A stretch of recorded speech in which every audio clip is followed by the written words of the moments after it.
So I guess you guys have been waiting patiently for a long time. Let me call on stage Sundar Pichai.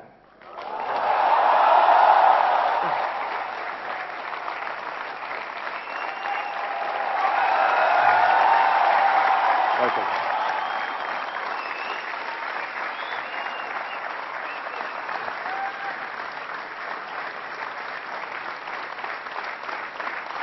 Thank you.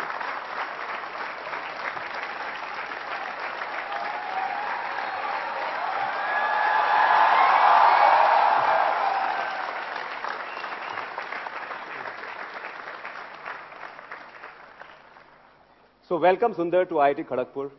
As you can see, you don't need much of an introduction here. You're a rock star on campus.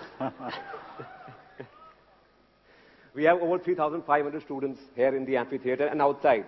Hopefully they're not Waiting too for you warm. to hear It from looks you. hot there. Yeah. So tell us, I mean, how does it feel to be back at IIT Kharagpur after 23 years? I mean, it is, last time I left, I was making my way to the train station. I was pretty sad to be leaving college. It was an amazing 4 years. I haven't been back since then, so it's, it's extremely nostalgic. I had a chance to come and go back and see the hostel and the wing Beat Up West in Nehru Hall, where I stayed. And I can see there are a few Nehruites out there. But it's been phenomenal to come back. Did you ever imagine that you would be here 23 years later, sitting in an amphitheater like this in front of 3,500 students?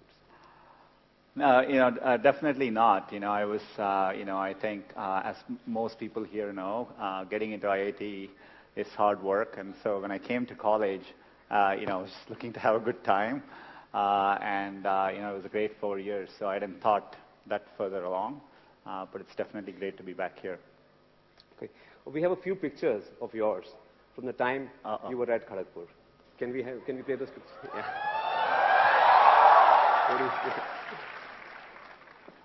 I guess that's my wingmates from Beat Up West. We literally didn't have cameras or phones back then, so it was a pretty. We have very, very few photos from them. So yeah.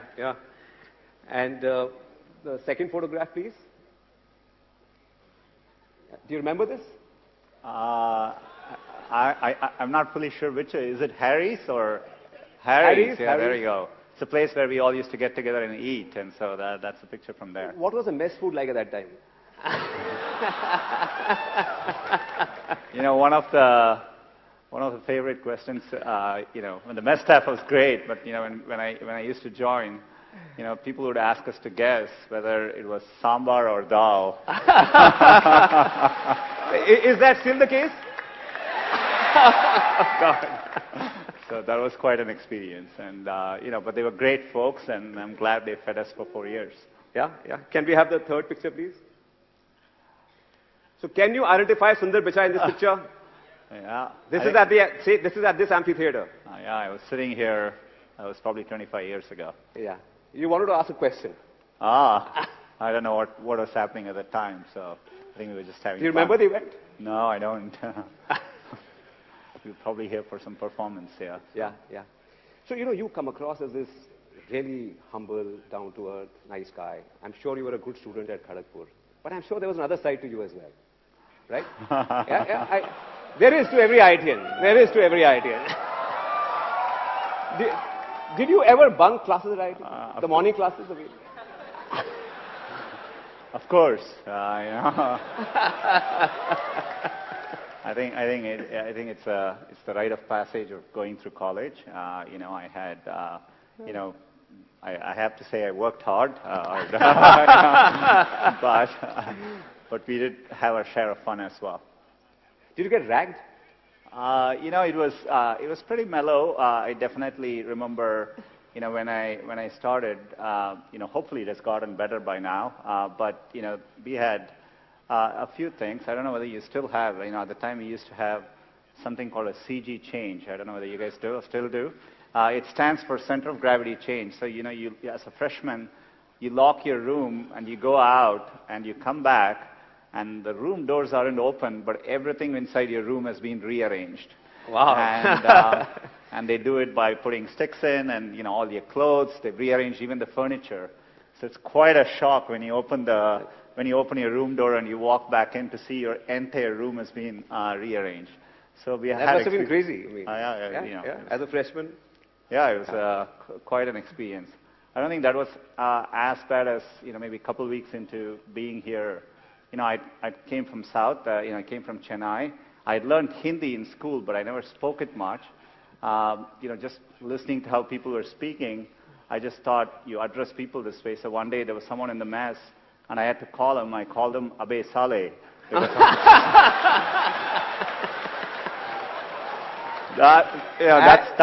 how, in my first couple of weeks, I thought you call people that way. It was quite, next thing I know, the folks in the mess were quite upset, and I think they temporarily closed down the mess. Oh, wow. So I wasn't very popular for that day. So you were responsible for the mess shutting down at IIT? Just for a moment, yeah, just for a moment. You met Anjali at IIT Kharagpur? Yeah, Anjali is my wife. Yeah. Yeah, she was my classmate. She lived in. Do you still have? I hope you still have SN Hall. And it was the only girls' hostel then, and I hope there are a few more now. And it wasn't always easy if you had to go get someone at the girls' hostel, you had to walk in the front and request someone there to go call them. And so they would go in and loudly say, Anjali Sundar is here for you. So it wasn't exactly a pleasant experience, but Does it still work like that, or you guys use technology? I guess it's moved on by now. Yeah. So, when we were on campus, there was no Google, and there was no internet. So how have things changed? You've come here after a long time. Do you see a difference between then and now?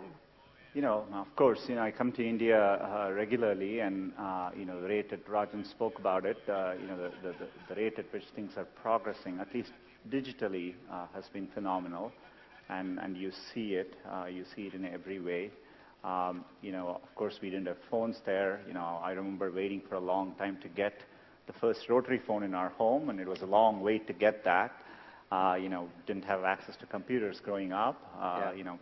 Saw the first computer here for a little bit. We had to book time at the computer center. Book time, carry floppy disks. And floppy disks, yeah. It's a very different world. So, clearly the progress has been phenomenal. Mobile is an amazing revolution for India. You have over 300 million smartphones. So you see the change, palpably, across everything I interact with. Though I have to say, walking into Nehru Hall, looking at my dorm, it still looks exactly the same as it did 25 years ago. So some things don't change, which is for the good, I guess.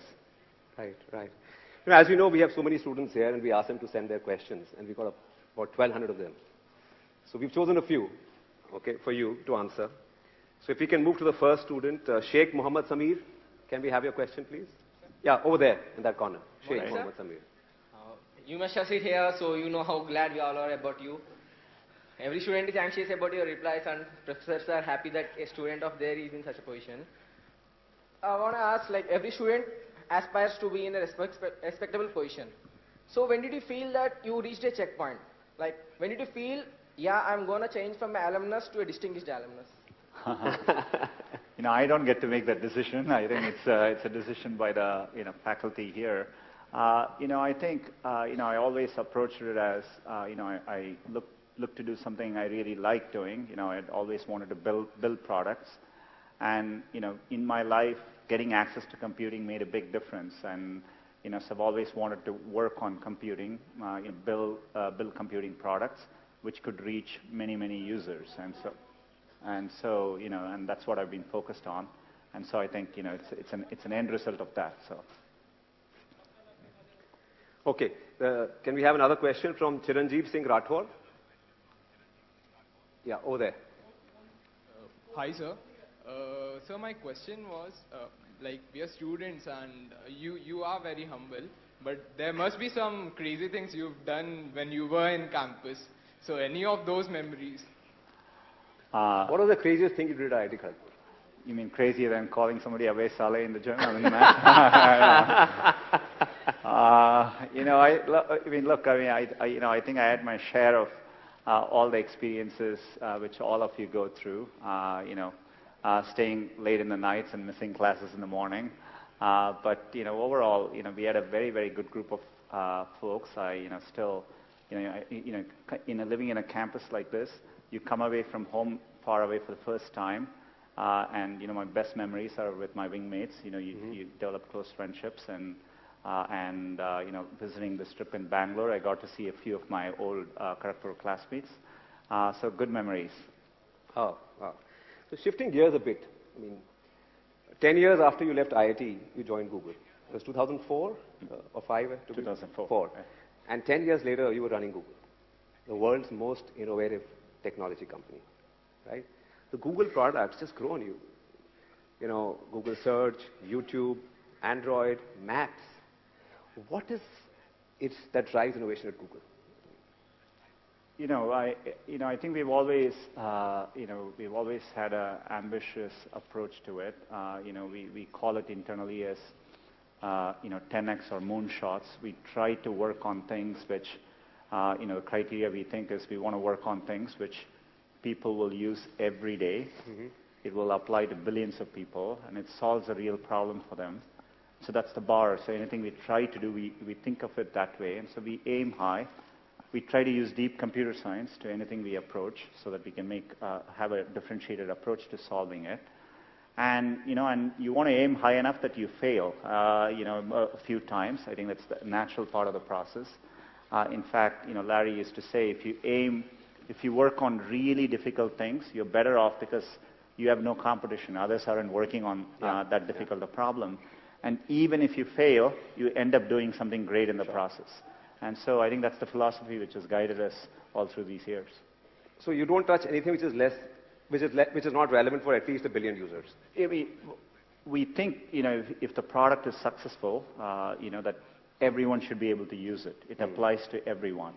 And, Maps is a good example of it. If you think about it, understanding the world around you is a real human need. It applies to everyone. So we tend to focus on those kinds of problems, and that's what drives this.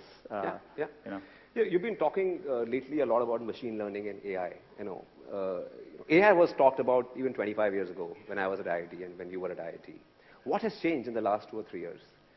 Why has AI become suddenly, and machine learning suddenly become the new buzzword?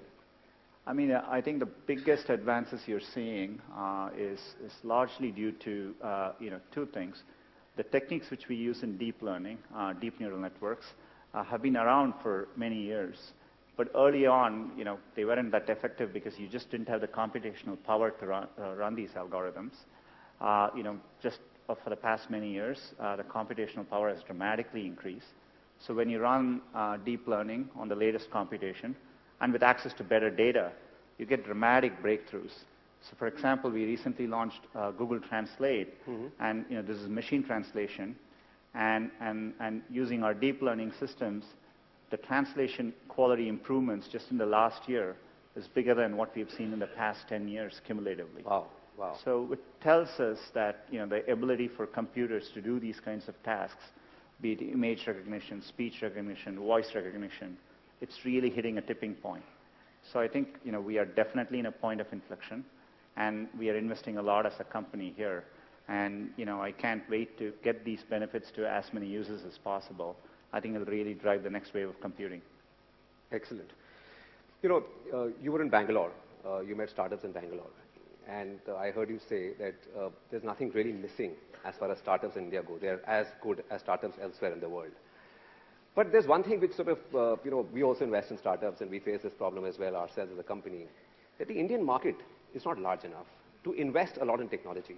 So, so how do you, in a situation like this, compete with MNCs which have large investments in technology? No, I think it's a good question. I think part of the problem is in India, the potential is there and the market is developing. I think it'll take a few more years for it to fully realize the potential. For all its potential, we get excited about smartphones, but we are talking a number of 300 million in a country of 1.3 billion people. Yeah. And not all of them have good connectivity as well. So I think the digital market is still developing.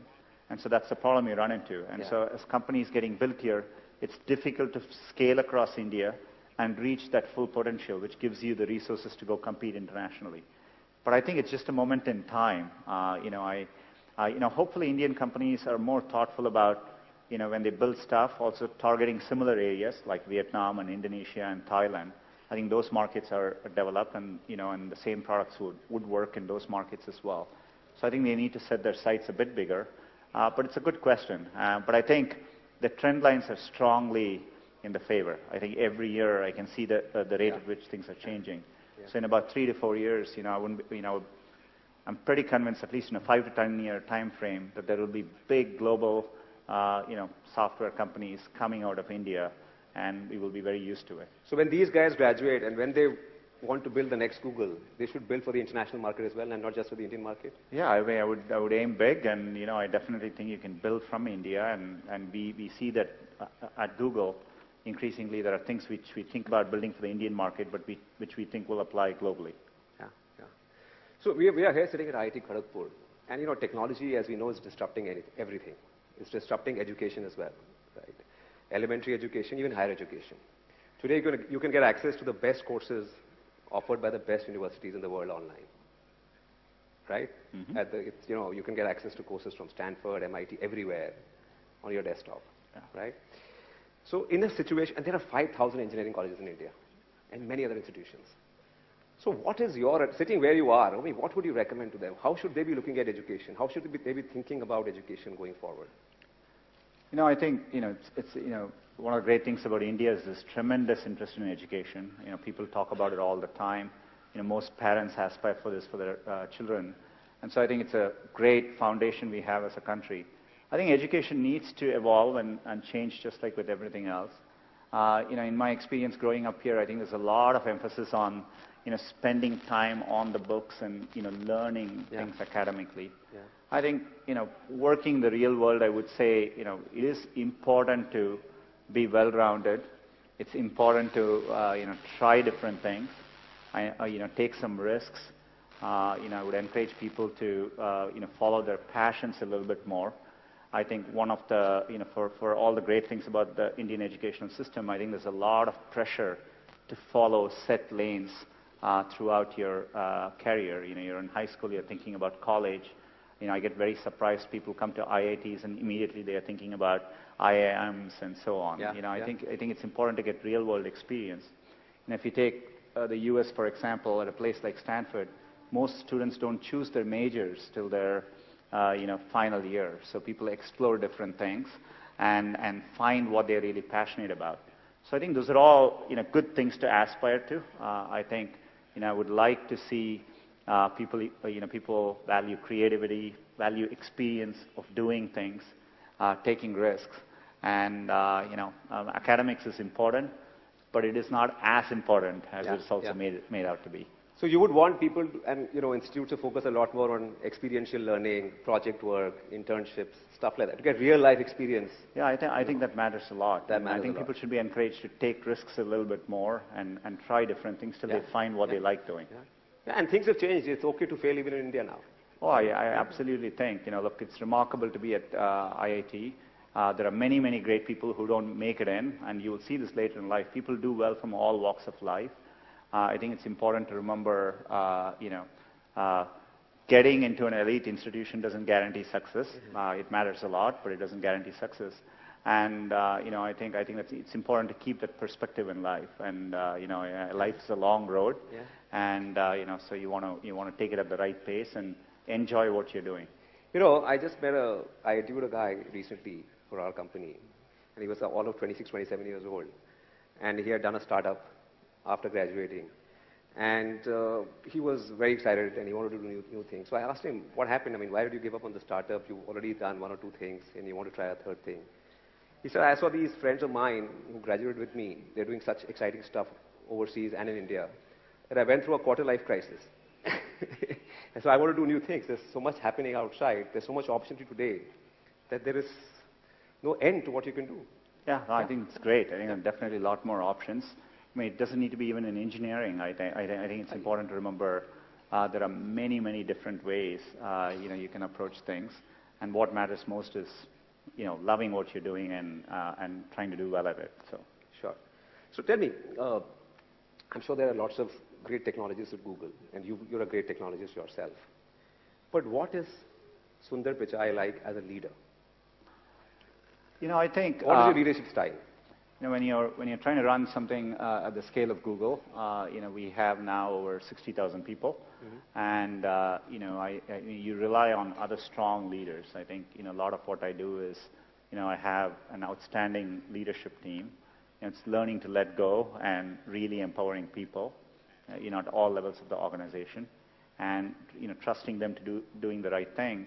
And as a leader, a lot of your job is to make those people successful. It's less about trying to be successful and more about making sure you have good people, and your work is to remove barriers, remove roadblocks for them, so that they can be successful in what they do. And so that's how I've always thought about it. I've also valued teamwork quite a bit. And I think it's really important to build organizations where people actually want to work together. Yeah. Everything comes out of that. So setting up collaborative cultures is another big thing I try to focus on. So it's not about one person, it's about the team. That's right. Yeah. And if your team succeeds, you also succeed with them. Absolutely. That's great. So let's get some questions from the students. Arundhati Banerjee. Google is having an impact all over the world.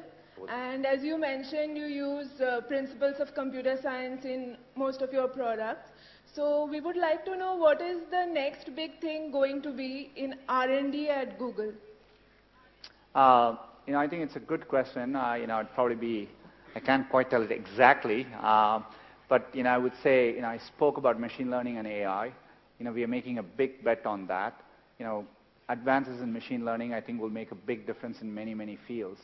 We recently published a paper on, using machine learning to help diagnose diabetic retinopathy. It's a condition which causes blindness, but if you can detect it earlier, you can completely cure it. Otherwise, it causes blindness. It's the fastest growing cause of blindness in the world. Today you need advanced ophthalmologists to detect these conditions, but using machine learning, we can detect it pretty accurately so that a regular doctor can detect these conditions. I'm saying this is an early example of the kind of changes that will happen when you apply machine learning to all kinds of fields. Google alone won't do this, but to me, the thing I'm most excited about is bringing advances from machine learning and AI to as many people in as many fields as possible. Yeah. Can we take one more question from Nishchal Kutarekar? Hi, Sundar. Okay, here he is. Hey. Right. My question is, how much power you have as a CEO of Google? Can you change the Google Doodle to IIT KGP building for a day?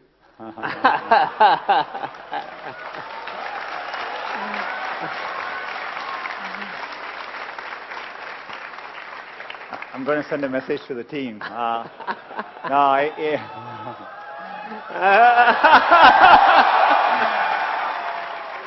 Before you get too excited, the good news is Google is set up in a way, I think even if I send that email, they wouldn't do it, and here's the reason why. I think we have, we build an organization with strong ideals and values on when we show doodles, for what occasions, and it's less about what I want to happen as much as, we have set of rules to go by. But KGP definitely deserves celebration, and, look forward to doing it in the most thoughtful way possible. No, we are a client of Google. Can you put us on the homepage of Google? There you go. That's why we are thoughtful about these things. Great. So, okay. Can we go to Sankalp, please? Oh, Sankalp is here right behind us. Yeah. Hello, sir. Wow. What is the role of Google in the digitization of India? I think, it's very much with our, core to our mission statement. As I said earlier, we really try hard to build products that work for everyone in the world. Search works that way, and so, when we look at India, the main areas where we have really focused on is a few things. To really make a difference in India, you need to get Google working in as many languages as possible. English is only spoken by a small segment of the overall population. So just getting Google to work in other languages is a big focus. We've made progress today in Android with search. We support many languages, but we want to do all that better so that it works even in rural situations with the right dialects and so on. The second is improving, getting access for people. So, I would love to see cheaper smartphones, entry-level smartphones. I think to really, we need to bring the prices down even more, maybe at a $30 US level for India for entry-level smartphones. And connectivity is extraordinarily important. This is why, we've been working on the Wi-Fi project. We have connected 100 railway stations. I heard the Kharagpur railway station has Wi-Fi.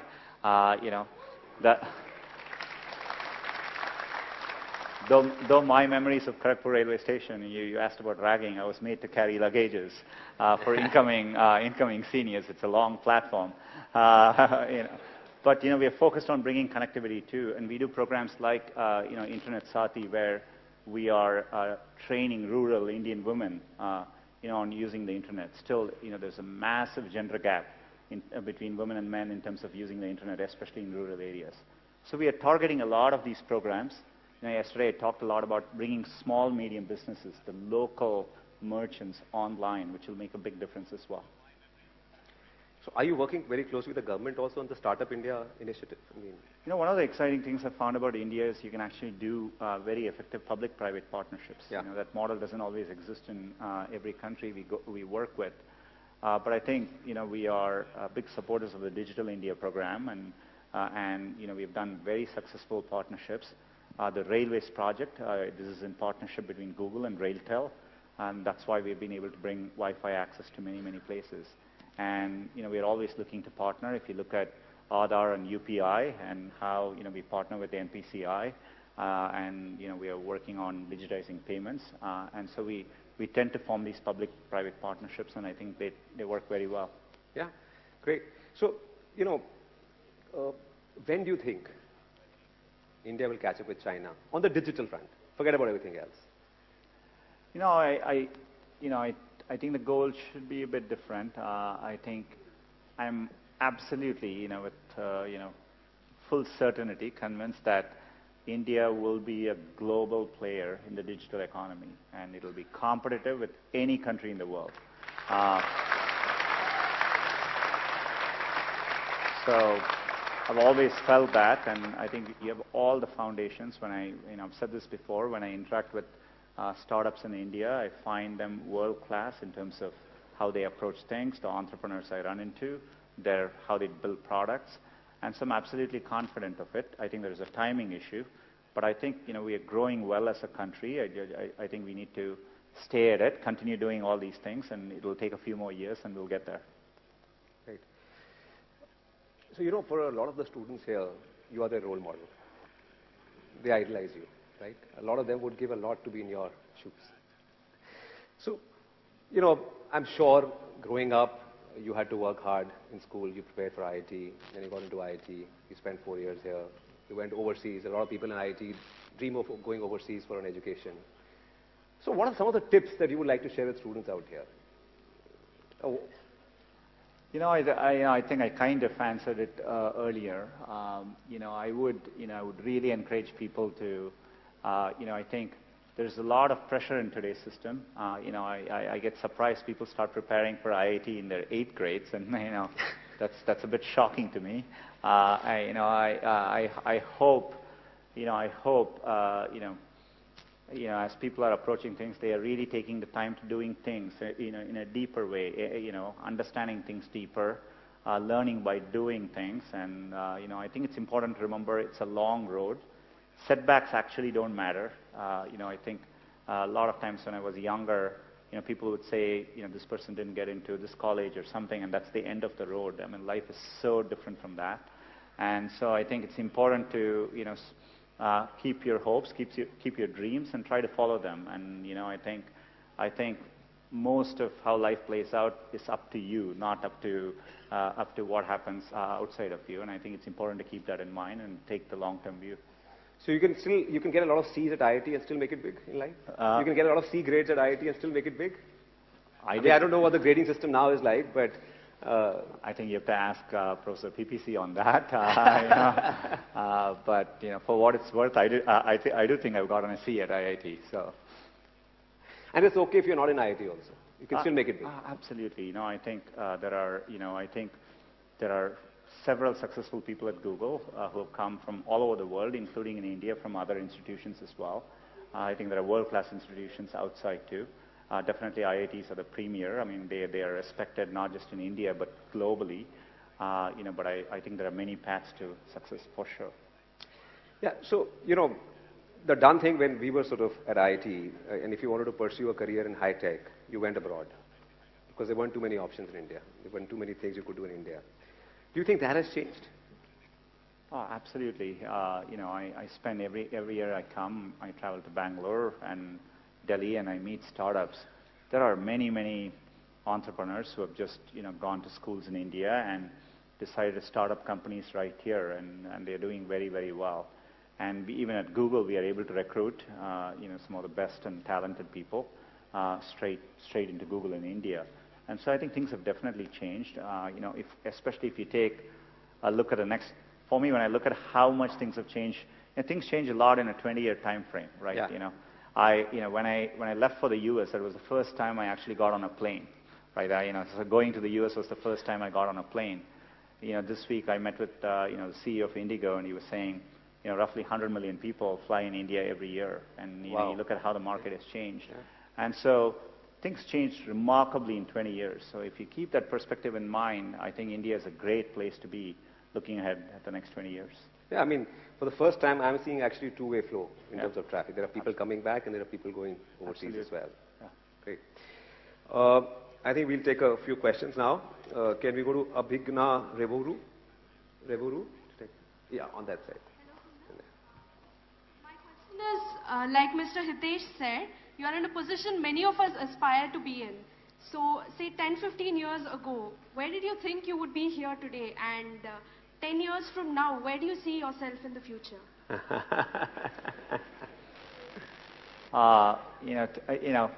10-year shifts are really big. Just so you understand, in the 80s, mid-80s, personal computers came into being. 10 years later, the internet came into play. 10 years later, smartphones came into play. So in 10 years, things shift around so much. I'm not sure what I'll be doing in 10 years, but the thing which still keeps me going is the desire to build products which will be used by billions of users and makes a difference for them. Hopefully, I still have a chance to do that 10 years from now. Ah, great. Naman Gupta, can we take a question from Naman Gupta, please? Hi, Sundar. What's your advice for a student of mathematics like me who is not studying core computer science? How can I get a job at Google? How can we work at the dream company Google? So how many people here want to work for Google? Yeah. Wow. Maybe we should open a campus in Kharagpur. The good news I would have for you is, mathematics is foundational. Earlier I talked about machine learning. If you look at what machine learning is, a lot of it is just, most of the, to do real improvements in machine learning algorithms, it's all mathematics. In fact, I think it's easier to train a good mathematician, train them on the computer science needed to become a machine learning expert than the other way about. So, I actually think you're on a good path, so keep doing it. Thank you. Okay, I have a question from Shaurya Kumar, who could not be here today. Yeah? Can you tell us what you remember from your job interview at Google way back in 2004? I interviewed at Google on April 1st, 2004, which is April Fool's Day.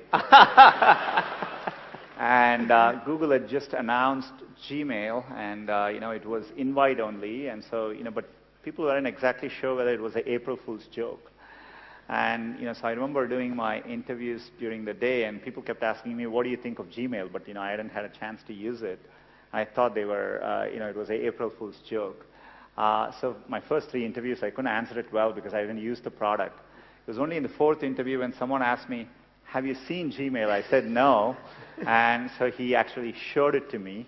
And then the 5th interviewer asked, "What do you think of Gmail?" And I was able to start answering it then. So the final 4 interviews, I actually told them about what I think of Gmail and how to improve Gmail. And that's my interview experience like. somebody in the middle also took me to have ice cream in the middle, which showed me Google was a very, very different place as well. So that was how my interview process went. But is it true that everyone at that time was interviewed by Larry Page as well? I was one of the first people, I think, I joined Google when we were over 1,000 people. And Larry, just at that point, was the first time he had stopped interviewing people. Oh. So I still joke around that I got into Google because Larry didn't interview me. So. Great. Can we have a question from Beena Kumari? Hi Sundar, my Yes. question for you is, having a major in metallurgical engineering, how did you end up or follow your passion for computer science? It's a part which I was telling, it's a long road. I always enjoyed programming. I still remember learning Fortran, for those of you who know that language, at KGP here. I always enjoyed programming, so I did that on the side, and that became something which I pursued, because I really enjoyed doing it. Yeah. Can we have a question from Ashish Dhiman, please? Ashish Dhiman? Okay, there at the back. Hello, sir. My question to you is, during your stay in KGP or Stanford, did you ever get that feeling of future insecurity? Like, will I be able to make it? Will I be able to stand out and make a place of my own? Basically, will I get a job? What did you do to cope up then? Look, when you work with really good people, what you just described is it's a natural feeling to have. There are definitely at times, I've worked with amazing people at Google. I've been in a room where I felt, look, these people are better than me at what they're doing. And, in fact, at Google, we talk about this for many, many new people. Sometimes they come into Google, and we have a phrase for this. We call this the imposter syndrome. People commonly say, well, I don't belong here because, people around me seem very, very good. And I think any elite institution, I'm sure it's true at IIT here, you're always surrounded by very good people, and I think there are moments when you feel what you just described. Yeah. I think it's natural. If anything, I would say you almost always want to feel that all through your life, because that means you're working with people who are very, very good, and and that's really important. So you always, if you feel very comfortable in what you're doing, I don't think you're pushing yourself enough, and so I think you always want to strive to be in environments where you feel the people around you are a little bit better than you are. Thanks.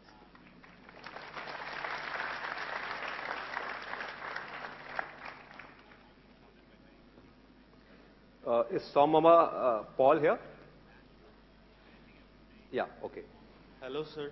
Sir, my question was, being a first-year student, this question has always troubled me, that how can we make the most of the 4 or 5 years we spend in the campus, because there are so many activities and avenues we can actually engage ourselves in. Hopefully, I remember having a lot of free time, at least when I was at IIT. I guess things have changed. I wouldn't overthink it. The way I would answer these things is, I would do what feels something like you like spending time on, and I would use that as a yardstick and not feel the pressure to do what others are telling you to do, right? And so I think at least my solution, the way I dealt with these things, was try and feel what I really enjoy doing and pursue that. So hopefully that's the way to do it. The IITs are great at imparting technical skills to students. But when you go outside, you need some soft skills as well. So, and I remember during my time at IIT, we had to do a few courses in humanities as well to graduate. Yeah. But they were sort of looked down upon in some sense. This is not the hardcore macho stuff. So what is your feeling? What do you think? Should students be developing themselves holistically? Should they be spending time on stuff outside the core technical stuff to get a wider perspective? I think so. I think it's good. I regret not having done it more when I was here.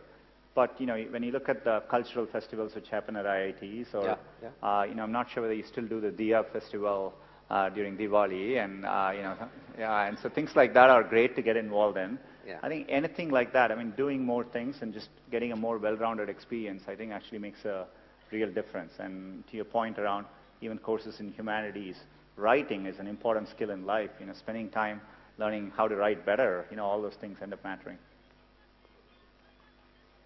Great. We'll now move on to what is called a rapid fire round. Ah. Have you seen Coffee with Karan ever? Here and there, on YouTube. Okay. Well, we won't put you in the hot. We'll put you in the hot seat, but we won't ask you very tough questions. Okay, great. Thank you. Okay, but in the interest of time, many of these questions are from students, but I'll sort of take them. So the first one is from Vishal Sharma. How do you spend your free time? Free time. Do you have free time? Definitely. You know, I have young kids, so I try to spend it with them. I love watching cricket and soccer. If I get a chance, I do that too. So try to stay in touch with friends and family. How old are the kids? 13 and 9. 13 and 9. Yeah. Okay, this one is a tricky one from Amol Sakle. What was your GPA at IIT?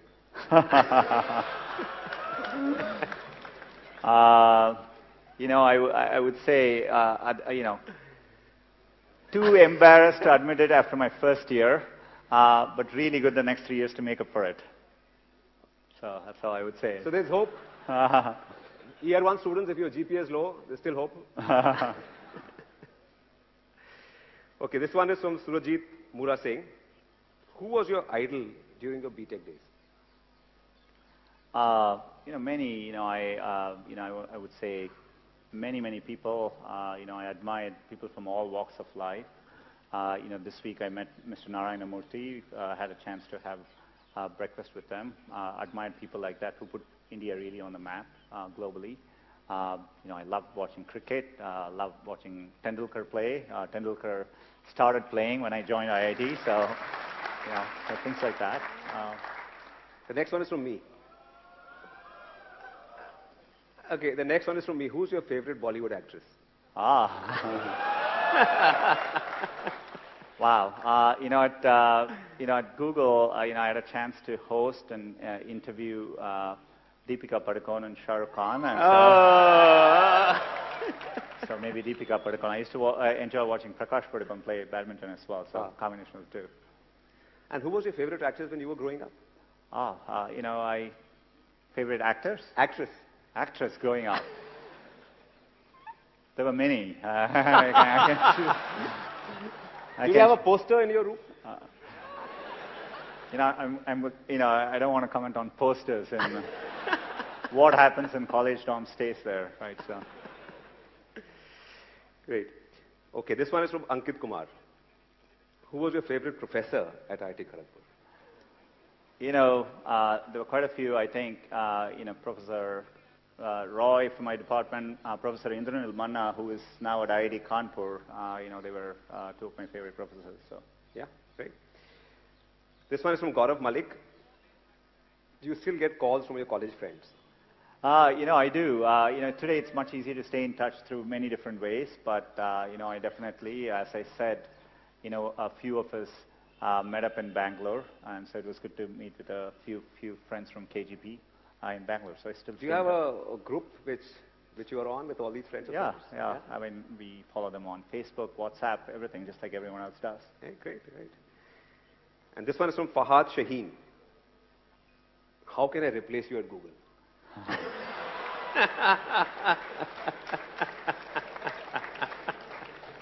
I would tell him, be careful what you wish for. But happy to discuss this with him over a cup of chai. So. Right. And of course, you know, I heard you say that Gavaskar was your favorite cricketer when you were growing up. And you used to listen to the commentary on radio. You know, India versus West Indies. Yeah. Gavaskar used to score hundreds in the Windies against those fast bowlers. And of course, you mentioned Tendulkar as well, right? But who's your favorite cricketer today? Do you follow cricket? I mean, yeah, you know, I follow cricket, you know, and I don't get as much time as I used to, but they keep making the game shorter and shorter, so it gets easier to follow. I definitely follow cricket. You know, like with everyone here, I think watching Kohli through the last year has been incredible. You know, I didn't think somebody could have an average above 50 in all forms of the game, Test cricket, one days, and T20. So it's been phenomenal to see. And were you a cricketer yourself? Did you play while you were at... And, not very good. You know, I couldn't even make it to the KGP team, so sorry.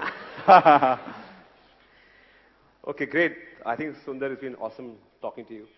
Thank you for taking the time out to be here. with all these students. I'm sure they'll go back a lot more inspired. Okay? One last request. Can we have a selfie with everyone? Oh, absolutely. Well, thank you so much for taking the time and waiting here, and it's been a great day. Thank you. Okay. Okay. Is it okay? All right. I'll just click a few.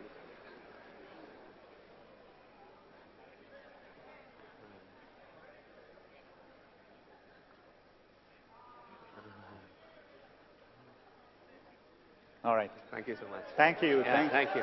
Oh, one with these guys as well.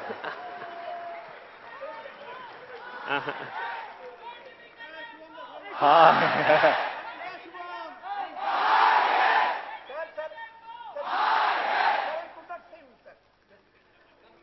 All right. Thank you, guys. Thank you so much. Thank you so much.